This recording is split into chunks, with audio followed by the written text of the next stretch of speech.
BJP হটাও, BJP হটাও, অমিত শাহ হটাও।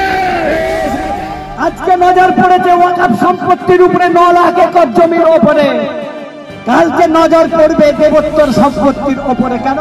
নরেন্দ্র মোদী যখন আরএসএসের সংস্পর্শে এলেন, মায়ের গহনা চুরি করে বিক্রি করে বাড়ি থেকে পালিয়ে গেছিলেন, সেই চোর আজকে রাজ্যের প্রধানমন্ত্রী, দেশের প্রধানমন্ত্রী হয়েছে। উনি তো মোদীজি এবং তার বন্ধুরা বলে বেড়াচ্ছেন আমরা মুসলমানদের ভালো করার জন্যই তো এই বিলটা করেছি। শুভেন্দু অধিকারী একদিন আমার সামনে বলেছিলেন, যখন উনি তৃণমূলের মন্ত্রী ছিলেন, বলছে কোন মুসলমান বিজেপি করে না, করবেও না, করা উচিত না। এমনকি উনি বললেন যে কোন বিবেকবান হিন্দুও বিজেপি করে না, করবে।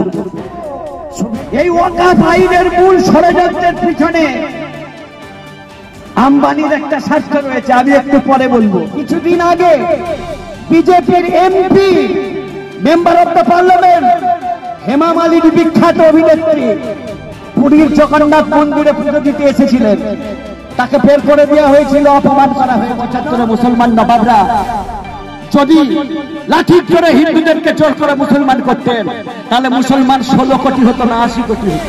বলতে বাংলাদেশ থেকে জামাতিরা ঢুকে মুর্শিদাবাদে আগুন চালিয়েছে, তাহলে অমিত শাহের পিএসএস কি করছিল ওখানে? ওরা কি আকাশের তারা গুনছিল না তাস খেলে টাইম পাস করছিল?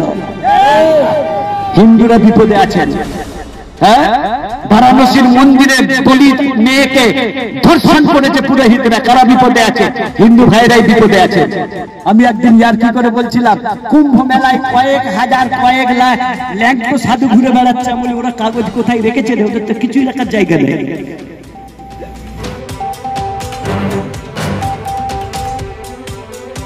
প্রতিবাদী সভা করলেন, আপনাদেরকে অনেক অনেক মোবারকবাদ ও অভিনন্দন জানাই। ওয়াকফ বিল পার্লামেন্টে পাস হয়ে গেছে, রাজ্যসভা লোকসভা দুই জায়গাতে রাষ্ট্রপতি সাইন করে দিয়েছে। সাধারণত রাষ্ট্রপতিগুলো রাবার স্ট্যাম্প বা কাঠের পুতুল হয়, এদেরকে যা বলা হয় তাতে ওনারা সই করে দেন, সই করে দিতে বাধ্য হন। দলের অনুগত না হলে পারা তারা রাষ্ট্রপতি বা রাজ্যপাল হন না। এপিজে আব্দুল কালাম যখন রাষ্ট্রপতি ছিলেন, তখনই গুজরাট দাঙ্গা হয়েছিল। যখন দলিত রাষ্ট্রপতি ছিল, তখনই দলিতদের বিরুদ্ধে সবচেয়ে বেশি অত্যাচার হয়েছে। এবং আসন্ন দিনগুলোতে হয়তো আদিবাসী ভাই বোনদের ওপরেই সবচেয়ে বেশি বঞ্চনা এবং নির্যাতন নেমে আসবে। ভূমি সংস্কারের মাধ্যম দিয়ে তাদের অরণ্যের অধিকার কেড়ে দেওয়া হবে। আমরা এখানে ওয়াকফের প্রতিবাদ করতে এসেছি, ওয়াকফ বিলের। আজকে অনেক ব্যানার, অনেক ফেসবুক নজরে পড়লো, তার মধ্যে সবচেয়ে যেটা ভালো লেগেছে, হিন্দু মুসলিম দিচ্ছে ডাক, কালা কানুন নিপাচ্ছা। আমার পূর্বের বক্তারাও বলেছে যে আমাদের এই প্রতিবাদ, আমাদের এই আন্দোলন কোন সমাজের বিরুদ্ধে নয়, প্রশাসনের বিরুদ্ধে নয়।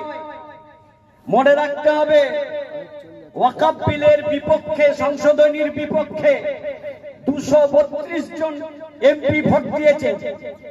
তার ম্যাক্সিমামটাই হলেন আমাদের হিন্দু ভাইদের প্রতিনিধি। তারাও চান না যে মুসলমানদের বাপদাদুর দেওয়া এই সম্পত্তিটাকে অন্যায় ভাবে দুজন রঙ্গা বিল্লা তারা দেশটাকে যেমন বিক্রি করছে, তারা ওয়াকফ সম্পত্তিগুলোকেও কেড়ে নিয়ে বিক্রি করে দেয়। কেন আমরা এই বিলের বিরোধিতা করছি?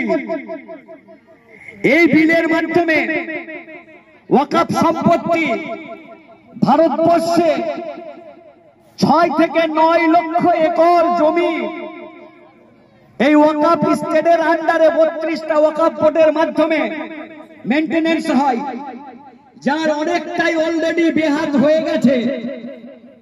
কিন্তু যতটুকু বেঁচে আছে, আইনের মাধ্যমে সেটাকে পুনরুদ্ধার করার সুযোগ আছে।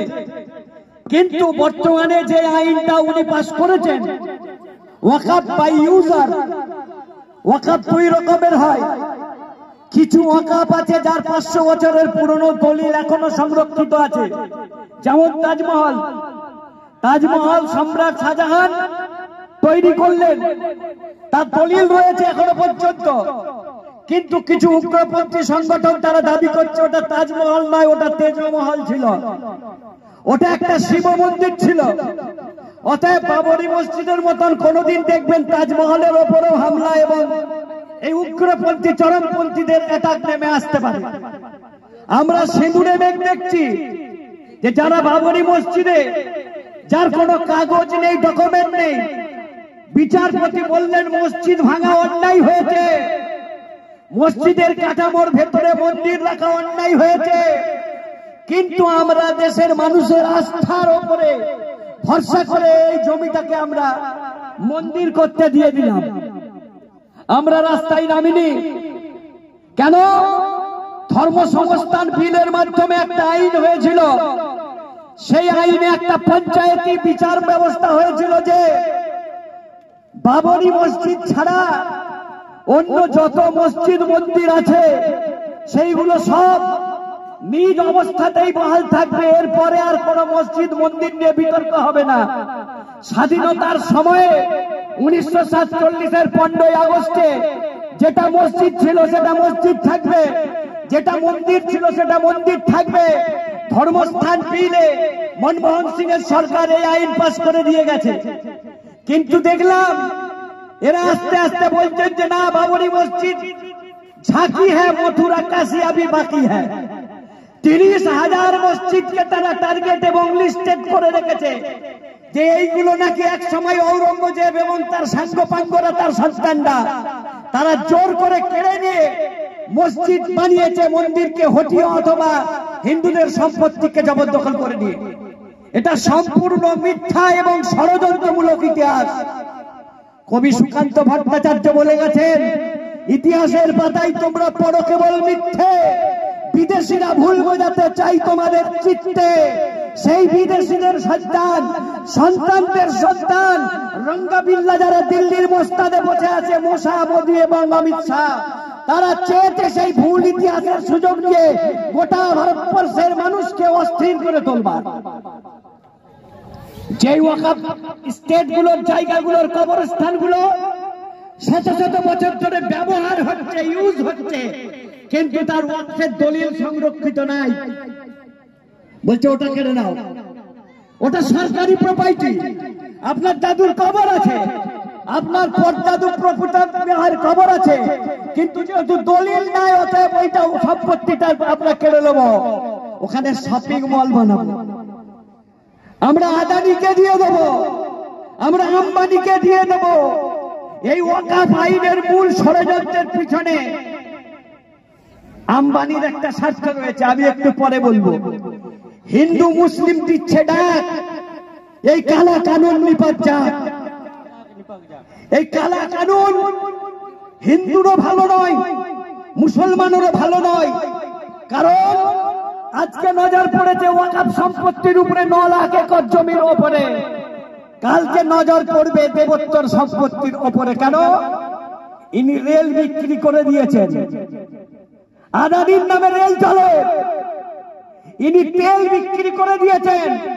ভারতের মাটির তলায় যত তেল রয়েছে রিফাইনারি করার অথরিটি এবং তার সত্ত্ব বিক্রি করে দিয়েছেন আম্বানিকে।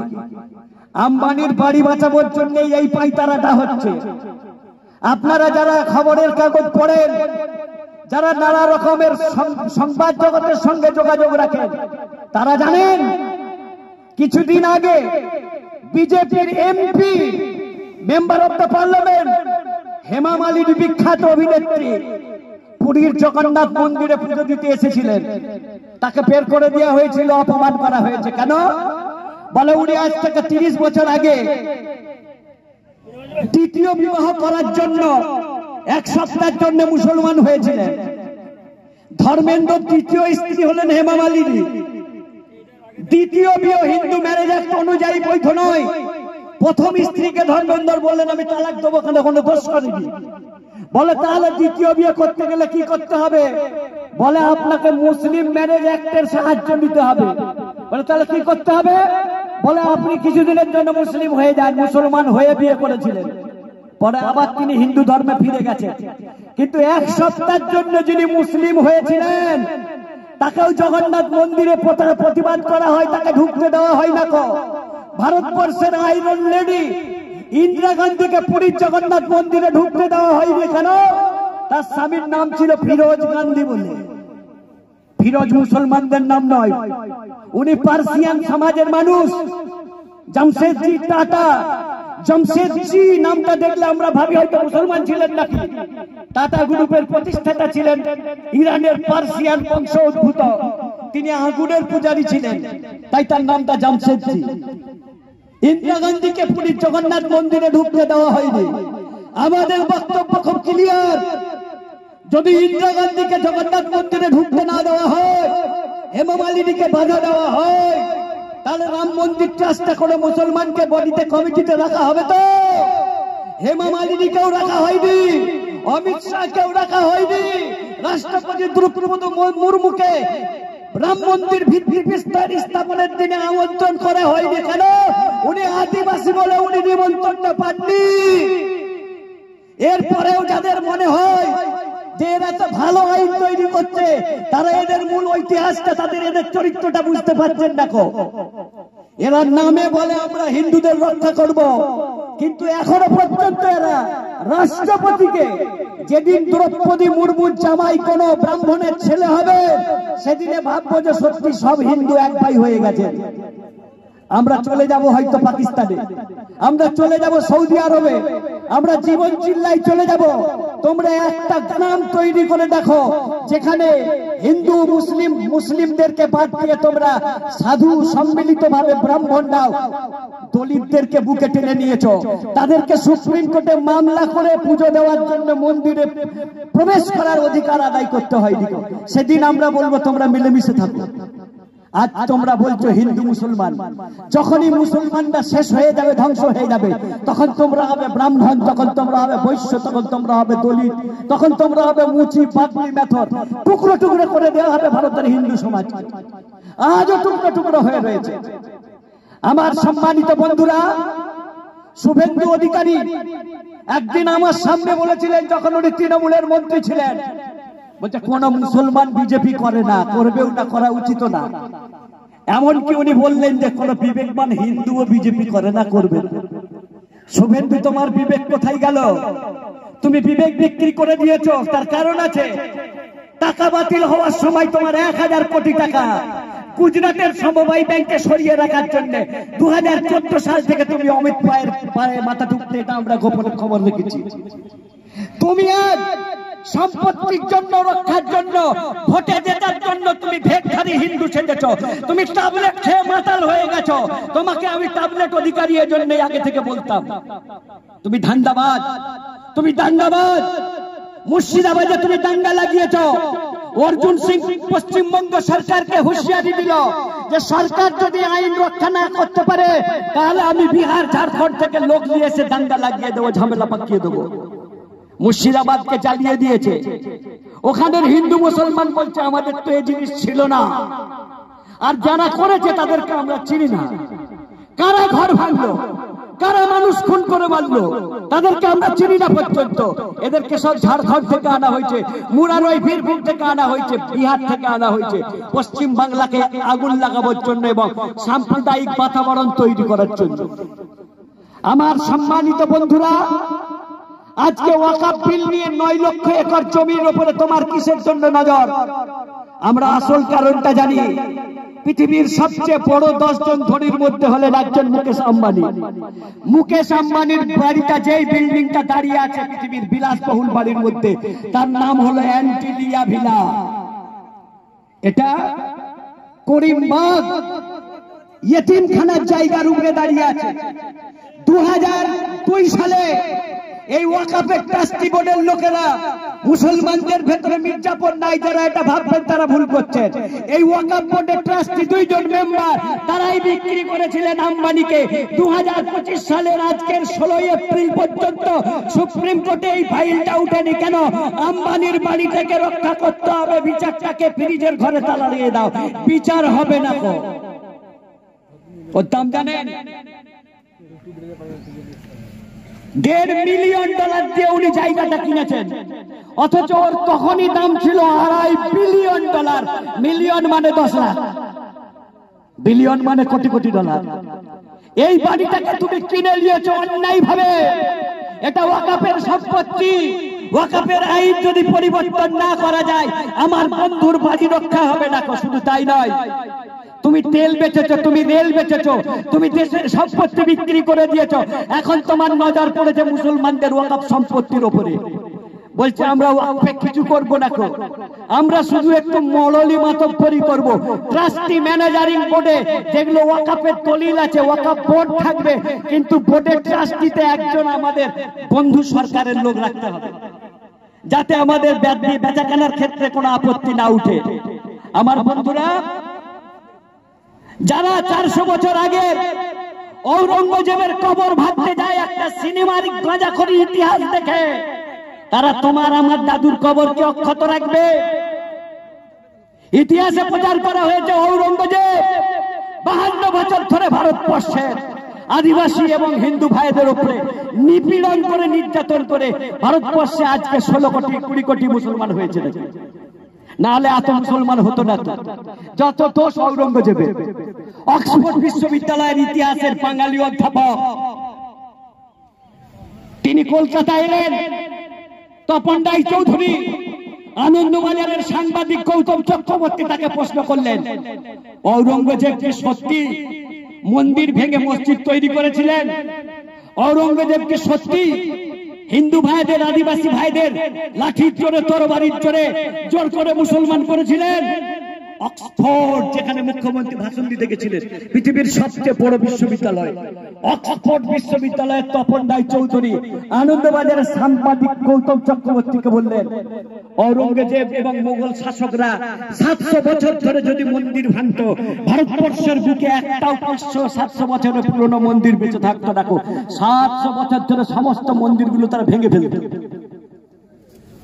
ঔরঙ্গজেব তারকেশ্বরের মন্দিরে 200 বিঘা জমি দান করেছে মন্দির রক্ষা করার জন্য। আপনার এই তারকেশ্বর নয়, গুজরাট আঙ্কলেশ্বরের পাশে একটা তারকেশ্বর মন্দির রয়েছে। 200 বিঘা জমি দিয়েছিলেন ঔরঙ্গজেব মন্দিরটাকে সুস্থভাবে মেনটেন্যান্স করার জন্য। আর একটা কথা বলেছিলেন, 700 বছর ধরে মুসলমান নবাবরা যদি লাঠির জোরে হিন্দুদেরকে জোর করে মুসলমান করতেন, তাহলে মুসলমান 16 কোটি হতো না, 80 কোটি হতো। মুসলমান 17 কোটি হতো না, 16 কোটি হতো না, মুসলমান 80 কোটি 50 কোটি হতো।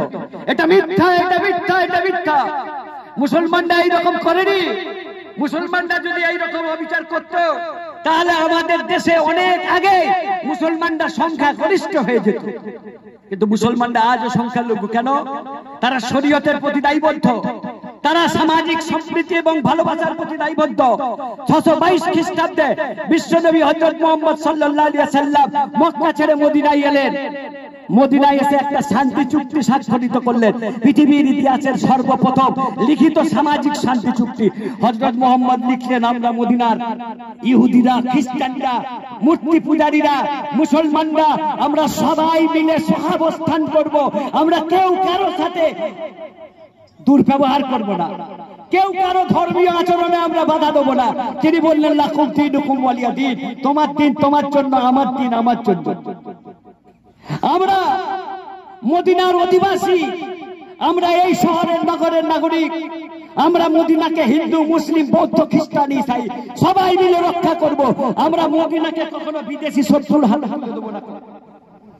আমাদের বন্ধুরা, মোদিজি এবং তার বন্ধুরা বলে বেড়াচ্ছেন আমরা মুসলমানদের ভালো করার জন্যই তো এই বিলটা করেছি।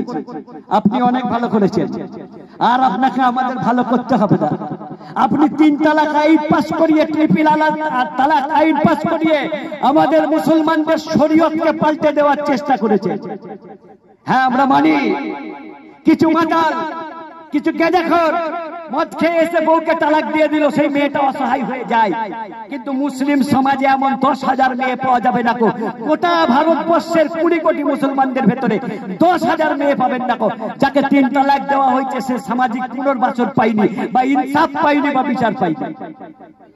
11 কোটি হিন্দু বিধবা পড়ে রয়েছে বারাণসীর বিধবা আশ্রমে, মথুরার বিধবা আশ্রমে। যারা কাঁদছে আমাদের বিয়ে দাও, না হলে আমাদের সামাজিক সহাবস্থানের সুযোগ করে দাও। তাদের তোমরা মাছ খাওয়ার অধিকার কেড়ে নিয়েছো, মাংস খাওয়ার অধিকার কেড়ে নিয়েছো, সাদা কাপড় পরতে বাধ্য করেছো, তাদেরকে সন্ন্যাস হতে বাধ্য করেছো। তুমি 11 কোটি বিধবার জন্য কোনো চিন্তা করলে নি, তুমি 3 তালাক আইন পাস করতে গেছো। সবের আগে তো তোমার বিচারটা হওয়া উচিত মোদিজি। তুমি তো বিবিকে তালাক দিয়েছো। তুমি যদি তালাক দিতে বিবিকে খোরাক পোশাক দিতে হতো, তুমি সেই ভয়ে বললে আমি ঝুলিয়ে রাখবো, আমি তালাকও দেবো না, আমি সংসারও করবো না, আমি তালাকও দেবো না, আমি সংসারও করবো না। উনার স্ত্রী বেঁচে আছেন, উনার মা মারা যেতে উনি তার মুখে আগুন দিতে গেছিলেন, উনার স্ত্রী অ্যাক্সিডেন্ট হয়ে গেছিল। একবার ফোনে বলতে পারতেন না, যশোদা কেমন আছে তুমি? ফোন করলে জাত চলে যায়। ডিভোর্স হয়ে গেলেও মানুষ তো মানুষের পাশে দাঁড়ায়। উনি এমন একটা মানুষ। বাংলায় একটা প্রবাদ আছে, শেখরা মায়ের সোনাও চুরি করে। নরেন্দ্র মোদী যখন আরএসএস এর সংস্পর্শে এলেন, মায়ের গহনা চুরি করে বিক্রি করে বাড়ি থেকে পালিয়ে গেছিলেন। সেই চোর আজকের রাজ্যের প্রধানমন্ত্রী, দেশের প্রধানমন্ত্রী হয়েছে। উনি তো চুরি করবেনই। আমার বন্ধুরা, উনি তো ওয়াকফ চুরি করবেন। উনি তো নিজের মায়ের সোনাও বিক্রি করে পালিয়ে গেছিলেন, নিজের বিবির গয়না বিক্রি করে পালিয়ে গেছিলেন, বিয়ে করে ছেড়ে দিয়ে পালিয়ে গেছেন। ওনার কোনো বিচার হয়নি। উনি বলছেন আমি তো তালাক দিইনি, আমার কেন বিচার হবে? আমার সম্মানিত বন্ধুরা, ওয়াকফ সম্পত্তির পরে উনি আরো একটা বড় ভয়ঙ্কর আইন আনতে চলেছেন। সেই আইনটার নাম হলো অভিন্ন দেওয়ানি বিধি, ইউনিফর্ম সিভিল কোড। আবার ভারতবর্ষের নানা ভাষা, নানা মত, নানা পরিধান, বিবিধের মাঝে দেখো মিলন মহান। কবি অতুল প্রসাদ এই কথাটা বলে গেছেন, আমাদের ভাষা আলাদা, বাঙালিরা মাছ খেতে ভালোবাসে। দিল্লিতে হনুমান মন্দিরের সামনে মাছ মার্কেট বন্ধ করে দেওয়া হচ্ছে, বলছে হনুমানজির গন্ধ লাগছে বলে আমরা আর মাছ বিক্রি করতে দেবো না। আমরা নিরামিষাশী ভারত করতে চাই। আদিবাসী ভাইরা বলছেন আমরা ইঁদুর খাবো, বলছে না তোদেরকে আলাদা রাখবো, তোরা ইঁদুর খাবি যা, তোরা যা খুশি খাবি যা, কিন্তু আমরা মাছ মাংসটা খেতে দেবো না। বাঙালি মেনে নেবে, মাছ খাবে না। বাংলায় অনেক ইন্টেলেকচুয়াল মানুষ, মনীষী এসেছিলেন। বিবেকানন্দের দেশ, স্বামী বিবেকানন্দ, রবীন্দ্রনাথ ঠাকুর, বিদ্যাসাগরের দেশ এই বাংলা। এই বাংলাকে আর যাই করুক, বৌদ্ধিক ভাবে পিছিয়ে দিয়ে এই ফ্যাসিবাদী সরকারি কখনো ক্ষমতায় আসতে পারবে না। তাই এরা সেন্টিমেন্ট দিয়ে খেলতে লাগিয়েছে। মুর্শিদাবাদের হিন্দুরা নাকি বিপন্ন হয়ে আছে, আজ 700 বছর ধরে তারা বিপন্ন ছিল। দেখো এই শুভেন্দু যখন থেকে বিরোধী দলনেতা হয়েছে, অর্জুন যখন থেকে তৃণমূল ছেড়ে পালিয়ে গেছে, এরা বলছে হিন্দুরা বিপদে আছে। ভারতের হিন্দু বিপদে নাই, মুসলমান বিপদে নাই, বিপদে আছে গোটা ভারতবাসী, বিপদে আছে গোটা দেশ। একদিন গোটা দেশকে বিক্রি করে দেবে এরা। এরা আদানির দালাল, এরা বড় লোকেদের চমচগিরি করার জন্য গোটা ভারতকে তাদের হাতে তুলে দিতে পারে। ঝাড়খণ্ডের জমি আদিবাসীরা পাতা ভাঙতে পাবে না, তারা মোরাম বিক্রি করতে পাবে না, তারা গাছ কাটতে পারবে না। বললো আমি এই জঙ্গল তো আম্বানিদের বিক্রি করে দিয়েছি। আদিবাসী বন্ধুরা বললো 42টা বিধানসভা এমন আছে যেখানে আমরা আদিবাসীরা নির্ণায়ক ভোট দিতে পারি। সমস্ত আদিবাসী সম্মিলিত ভাবে বলল বিজেপি তাড়াও, ঝাড়খণ্ড বাঁচাও। ঝাড়খণ্ডে বিজেপি ক্ষমতায় আসতে পারে। আমরা দিল্লিতেও ক্ষমতায় আসতে পারতো না, কেবলমাত্র কিছু বড় লিডারদের ইগোর লড়াইয়ের জন্য কেজরিওয়াল বলল কংগ্রেসের হাত ধরবো না। কংগ্রেস বললো বদরুদ্দিন আজমলের হাত ধরবো না। আসামে বিজেপি ক্ষমতায়, এনআরসি কার্যকরী হলো। কেজরিওয়াল বললো আমি কংগ্রেসের হাত ধরবো না। কংগ্রেসের পেট থেকে জন্মেছি, অর্থাৎ কংগ্রেসের প্রতি আমাদের একটা অ্যালার্জি আছে। কংগ্রেস তারাও কংগ্রেস মুক্ত ভারত করতে, যে কখন যে বিরোধী মুক্ত ভারত করে ফেলবেন আপনারা কেউ বুঝতে পারবেন না। এবং এটা একটা টার্গেট। কিছু এমপি, কিছু এমএলএ, কিছু রাজনৈতিক নেতা, কিছু মোল্লা মৌলানা কেউ তারা কিনে রেখেছে। তারা ওয়াকাফের বিরুদ্ধে কথা বলছে, কিছু মুসলমান এমপি এমএলএ বুদ্ধিজীবী কলমিস্ট তারা ওয়াকাফ বিলের বিপক্ষে কথা বলছে, বলছে ওয়াকাফ গুলো তো মুসলমান নেতারাই দখল করে রয়েছে, অতএব ওয়াকাফ বিল একবার বিজেপির হাতে যাক না। ওয়াকাফ স্টেট গুলোকে বিজেপি কি জিনিস তাদের এখনো চিনতে বাকি আছে। আমার সম্মানিত ভাইরা, কপিল সিব্বল পার্লামেন্টে দাঁড়িয়ে ওয়াকাফ বিলের বিরুদ্ধে যে ভাষণটা দিয়েছিলেন, উনি বলেছিলেন ওয়াকাফ বিলের আন্ডারে 6,000 একর জমি আছে, 6 লাখ একর জমি আছে। বলছেন আসারাম বাপুর তো একারই জমি আছে 10,000 একর। রাম রহিম ধর্ষক রাম রহিমের তারই তো জমি আছে 6,000 একর। কেবলমাত্র তামিলনাড়ু আর কেরলের দুটো মন্দিরের আন্ডারে, দুটো রাজ্যের আন্ডারে 10 লাখ একর জমি আছে। সেখানে তোমাদের নজর নেই কেন? নজর নেই এটা ভাববেন না, নজর আছে, কিন্তু বলতে সময় আসুক, আগে মুসলমানদের ওয়াকাফ গুলো কেড়ে নি। মুসলমানদের সম্পত্তি কাটলে ভারতবর্ষের অমুসলমান বন্ধুরা ভেবেছে চুপ করে বসে থাকবে, কিন্তু তারা চুপ নেই। 232টা এমপির ভোট আমরা পেলাম কি করে? পার্লামেন্টে তাদের বিরোধিতা যদি না থাকতো, আজ আমরা হিন্দু মুসলিম সম্মিলিত ভাবে ওয়াকাফ সম্পত্তির বিরোধিতা করেছি। মনে রাখবেন, এটা আমাদের হিন্দু মুসলমানের বিরোধ নয়, এটা সুকৌশলে লাগানো হয়েছে। ভারতবর্ষে হিন্দু মুসলমানের নাকি দ্বন্দ্ব আছে। আমি দায়িত্ব নিয়ে বলছি, আমি ইতিহাসের গবেষণা করে বলছি, হলদিঘাটের যুদ্ধ হয়েছিল সম্রাট আকবর আর মহারানা প্রতাপের মধ্যে।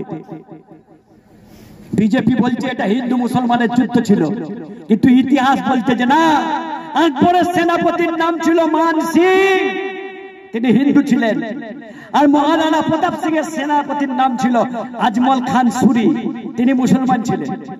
প্রতাপ সিং এর সেনাপতি মুসলিম আর আকবরের সেনাপতি মান সিং হলেন হিন্দু। তাহলে লড়াইটা হিন্দু মুসলমানের ছিল না, রাজ্য বিস্তারের ছিল, ক্ষমতা দখলের লড়াই ছিল। এটা ক্ষমতার লড়াই। এই ক্ষমতার লড়াইটাকে সুকৌশলে প্রচার করা হয়েছে যে ভারতবর্ষে 700 বছর ধরে মুসলমানরা হিন্দুদের উপরে মুসলমান নবাবরা অবিচার করেছে, অতএব একবার মুসলমানদের জব্দ করা হোক। কিন্তু যারা গবেষক, যারা ইতিহাস পড়ে, তারা জানেন যে ভারতবর্ষের 1000 বছরের ইতিহাসে কোন হিন্দু মুসলমানের দাঙ্গা হয়নি। আমি দায়িত্ব নিয়ে বলছি। জওহরলাল নেহরু বিশ্ববিদ্যালয়ের ইতিহাসের অধ্যাপক ডক্টর বিপিন চন্দ্র চন্দ্র মডার্ন ইন্ডিয়ান কমিউনালিজম, আধুনিক ভারত ও সাম্প্রদায়িকতাবাদ, এই বইতে লিখেছেন ভারতবর্ষে ব্রিটিশরা আসার আগে কোন সাম্প্রদায়িক দাঙ্গা হয়নি, হিন্দু মুসলমানের দাঙ্গা হয়নি। যেটা হয়েছিল রাজায় লড়াই হয়েছে। আমার সম্মানিত বন্ধুরা, আজকে আমাদেরকে শপথ নিতে হবে এই ওয়াকাফ বিলকে রোখার জন্য। যে সমস্ত মিল্লি সংগঠনগুলো আমাদের ডাক দেবে, আমরা তাদের ডাকে সাড়া দেবো। বলুন ইনশাআল্লাহ। নারে তাকবীর, নারে তাকবীর। আমরা ওয়াকাফ রক্ষা করব আমাদের রক্ত দিয়ে, আমাদের জনবল দিয়ে, আমাদের সম্মিলিত প্রতিরোধ ব্যবস্থা গড়ে তুলব। এবং মনে রাখবেন, হিন্দু ভাইয়েরা আমাদের পাশে আছেন। ভারতবর্ষের জ্ঞানী গুণী বুদ্ধিজীবী হিন্দু বন্ধুরা, আপনারা জানেন না 12টা মামলা হয়েছে সুপ্রিম কোর্টে এই বিল খারিজ করার জন্য। 12টা মামলা হয়েছে। একটা মামলা করেছেন মহুয়া মিত্র, জমিয়ত উলামায়ে হিন্দের পক্ষ থেকে একটা মামলা করেছেন অভিষেক মনু সিংভি, যিনি ভারতের বিখ্যাত আইনজীবী। তিনি বলেছেন ওয়াকাফ বিল ভারতবর্ষের সংবিধানের মৌলিক ধারা 14 নম্বর ধারা, the state should not be denied to equality to any person।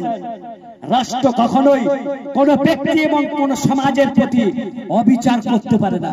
আইনের থেকে সবাই সমানভাবে অধিকার পাবে। তুমি মুসলমানের জমি কেড়ে নিতে পারো না, তুমি মুসলমানের উপরে একতরফা অভিন্ন দেওয়ানি আইন চাপিয়ে দিতে পারো না। বলছে এনআরসি হবে, ইহুদিরাও জায়গা পাবে, খ্রিস্টানরাও জায়গা পাবে, বৌদ্ধরাও জায়গা পাবে, অনলি মাত্র মুসলমানরা এলে পারা জায়গা পাবে না। আবার বন্ধুরা, শুধুমাত্র আসামে যদি 19 লাখ বিদেশি ঢুকে বসে থাকে, তাহলে ভারতবর্ষের বিএসএফ, বর্ডার সিকিউরিটি ফোর্স, এরা কি তাস খেলে টাইম পাস করে নাকি? বর্ডার কি তাস খেলে টাইম পাস করে কাটিয়েছে। বিএসএফ তো তোমার হাতে, অমিত শাহের হাতে। বলছে বাংলাদেশ থেকে জামাতিরা ঢুকে মুর্শিদাবাদে আগুন চালিয়েছে। তাহলে অমিত শাহের বিএসএফ কি করছিল ওখানে? ওরা কি আকাশের তারা গুনছিল না তাস খেলে টাইম পাস করছিল? আমার বন্ধুরা, ভারতের বর্ডার সিকিউরিটি ফোর্স এবং ভারতের প্রতিরক্ষা ব্যবস্থা এত মজবুত, এত স্ট্রং, একটা ইঁদুরও গলতে পারবে না। আমি এই মঞ্চে দাঁড়িয়ে বলছি। আর হাজার হাজার গরু পাচার হয় কি করে? জি, বিএসএফ সাধু পুরুষ। বাংলাদেশ থেকে লোক আসছে, আমরা আন্দোলন করার জন্য নেই। অর্জুন সিং এর লোক বিহার থেকে এসে, ঝাড়খণ্ড থেকে এসে মুর্শিদাবাদে আগুন লাগিয়েছে। গতকাল বঙ্গ নিউজের রিপোর্টার দীপক ব্যাপারী যে চোখ খুলে দিয়েছেন, কি প্রমাণ করেছেন? স্পষ্টভাবে প্রমাণ হয়ে গেছে। বাইরে থেকে লোক এসে ওখানে ঝামেলা করছে। সাগর কুমার দাস, শামশেরগঞ্জে বাড়ি, তিনি বলছেন আমার ৪২ বছর বয়স, আমি এই ধুলিয়ানের শামশেরগঞ্জে বড় হয়েছি, জীবনে কোনোদিন হিন্দু মুসলমানে আমরা মুখ বাঁকাবাকি পর্যন্ত করি দেখো, আমরা ভালোবাসার সঙ্গে আছি। এই ঝামেলা এই এলাকার লোক করেনি, বাইরের লোক এসে করেছে। এবং যারা মুর্শিদাবাদ থেকে পালিয়ে যে গঙ্গা পেরিয়ে মালদহে আশ্রয় দিয়েছে, সেখানে একজন মুসলমান কাউন্সিলর তাদেরকে 10টা পরিবারকে আশ্রয় দিয়েছে, রান্না করে খাওয়াচ্ছেন। পশ্চিম বাংলা কেন ভারতবর্ষে কোথাও সাম্প্রদায়িক ভেদ বুদ্ধি ছিল না যতদিন না বিজেপি সেন্ট্রাল পাওয়ারে এসেছে। বিজেপি হলো দেশের শত্রু, বিজেপি হলো ভারতের সংবিধানের শত্রু। বিজেপি হটাও, বিজেপি হটাও, অমিত শাহ হটাও। ইমরান প্রতাপগড়ির একটা কবিতা দিয়ে আমি আমার বক্তৃতা এখানে শেষ করব। ইমরান প্রতাপগড়ি হলেন কংগ্রেসের পার্লামেন্টের সদস্য। দারুণ বলেন, রেল বিক গई, তেল বিক गई, बिक गया हवाई अड्डा। रेल बिक गई, तेल बिक गई, बिका हवाई अड्डा। सब कुछ बिकता देख के खुश है मोदी अमित नड्डा। রেল বিক্রি হয়ে গেছে, তেল বিক্রি হয়ে গেছে, হাওয়াই আড্ডা মানে বিমানবন্দর বিক্রি হয়ে গেছে, আর সব কিছু বিকতা দেখকে খুশি হয় মোদি অমিত নাড্ডা। এই তিন জুটি, তিন শয়তান, এই তিন শয়তান গোটা দেশকে বিক্রি করে দিয়েছে। এবং বলছে নাকি হিন্দু খতরে মে হ্যায়, হিন্দুরা বিপদে আছে। সত্যি হিন্দু খতরে মে হ্যায়।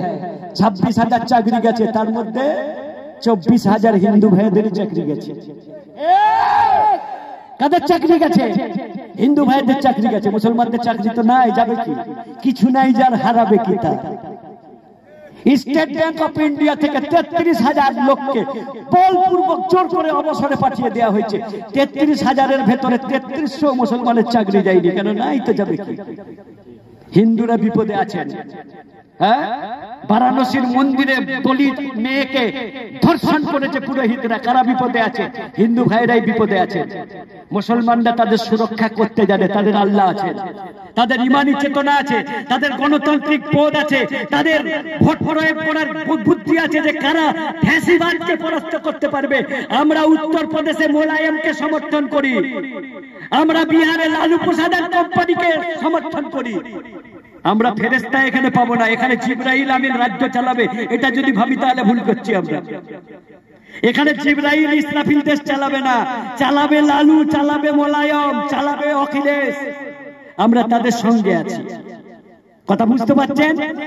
আমরা যেমন বিশ্ব হিন্দু পরিষদকে অপছন্দ করি, তেমনই মুসলিম লীগকেও অপছন্দ করি রাজনৈতিক কারণে। কেন? আমরা যদি বলি ভারতের মুসলমান এক হও, ওরা বলবে আমরা তো এক হয়েই আছি, আর এক হতে হবে কেন? কথা বুঝে আসছে? একটা এমপিও আপনার হবে না, একটা এমএলএও আপনার হবে না। তাহলে রাজনৈতিক দূরদৃষ্টিতার পরিচয় হবে। যে যেখানে ফ্যাসিবাদকে উৎখাত করতে পারবে, সমূলে বিনাশ করতে পারে, আমরা সেখানে তার পক্ষে আছি। রাজনৈতিক নাবালকত্ব হারিয়ে, আবেগ হারিয়ে আমাদের ভাবতে হবে আমাদের ত্রিপল দেয়নি বলে আমাদের রাগ হচ্ছে, আমাদের ইন্দিরা আবাস দেয়নি বলে আমাদের রাগ হচ্ছে। কিন্তু ভাবতে হবে সময়টা ত্রিপল পাওয়ার নয়, ইন্দিরা আবাস পাওয়ার নয়। 7 পুরুষের ভিটেতে আমরা কিয়ামত পর্যন্ত এই জমিনে শুয়ে থাকতে চাই।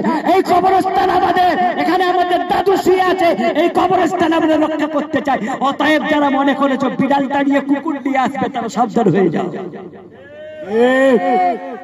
বুঝে আসছে? আমরা কখনোই বিভক্তির পক্ষে যাব না।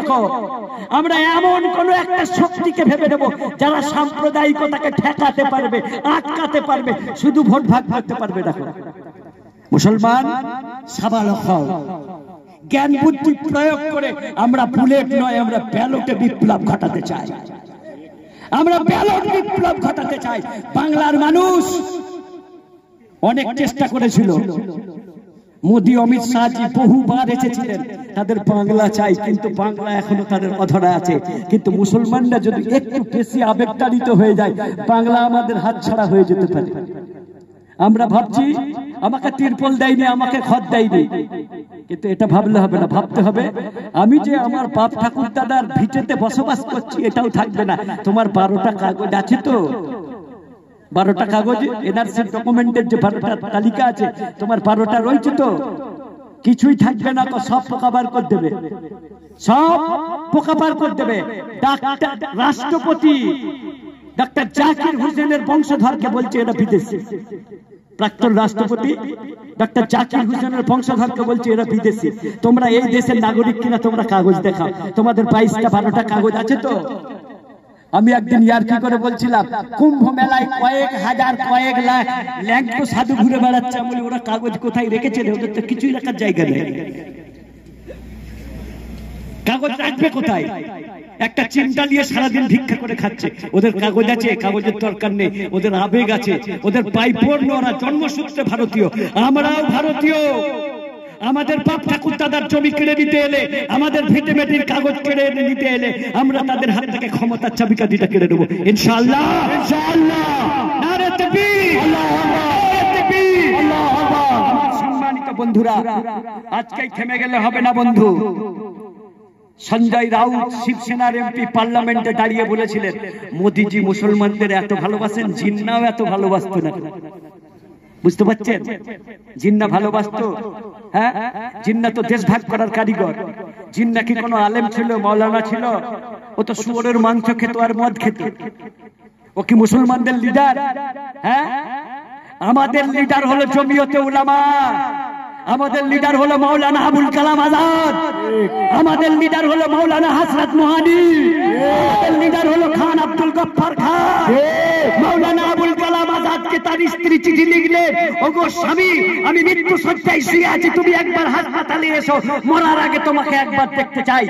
মাওলানা আবুল কালাম চিঠি লিখলেন, ওগো বিবি সুলাইখা, আজকে দেশ পরাধীনতার শৃঙ্খলে বাঁধা আছে, আমি যদি বেঁচে থাকি তাহলে তোমার সঙ্গে দেখা করব, আর তুমি যদি বেঁচে থাকো তাহলে দেখা হবে, আর না হলে হাসরের ময়দানে কিয়ামতের দিনে দেখা হবে। তুমি আল্লাহর কাছে চলে যাও, আমি পরে দেখা করব। আমরা মাওলানা আবুল কালাম আজাদের উত্তরসূরি, আমরা খান আব্দুল গফফার খানের উত্তরসূরি। যখন ভারত ভাগ হওয়ার পক্ষে ভোটাভুটি হচ্ছিল, গান্ধীজি যখন বাধ্য হয়ে ভারত ভাগের পক্ষে হাত তুলে দিলেন, খান আব্দুল গফফার খান দাঁড়িয়ে বলেছিলেন, ওকে গান্ধী, আমার বডিটাকে দুভাগ করে দেন, তবু দেশটাকে ভাগ করবেন না। আজ ভারত ভাগ করার জন্য নাকি চিন্তা একা দায়ী। সর্দার বল্লভ ভাই পটেল কি হিজড়ে ছিলেন নাকি? নেহরু কি হিজড়া ছিলেন নাকি? তাদের কোনো ক্ষমতা ছিল না? আমরা দেশভাগ চাইনি, দেশভাগ চেয়েছিল জিন্না, আমরা তাকে করি ঘৃণা।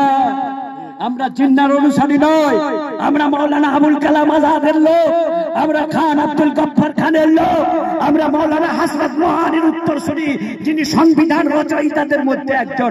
বাবা আম্বেদকর যার কাছে বসে সংবিধান লিখতেন, মাওলানা হাসরত মোহানি। আমার সম্মানিত বন্ধুরা, আমরা একতার মাধ্যমে, এই ভারতীয় জাতীয়তাবাদের মাধ্যমে, আমরা ভালো বন্ধুদের পাশে দিয়ে হিন্দু মুসলিম ঐক্যবদ্ধভাবে আমরা প্রতিবাদ করব। আমরা গণতান্ত্রিক পদ্ধতিতে বিক্ষোভ করব, আন্দোলন করব, কিন্তু সেই আন্দোলন যেন কখনোই নিরীহ মানুষের কষ্টের কারণ না হয় ইনশাআল্লাহ। নারে তাকবীর, নারে তাকবীর, নারে তাকবীর। এই বলি আমি আমার পরবর্তী বক্তার হাতে মাইক তুলে দিচ্ছি। আসসালামু আলাইকুম ওয়া রাহমাতুল্লাহ। ওয়া আলাইকুম আসসালাম। নারায়ে তাকবীর। সম্পদের ঝগড়া সরকার আর ভাইদের কার। সম্পদের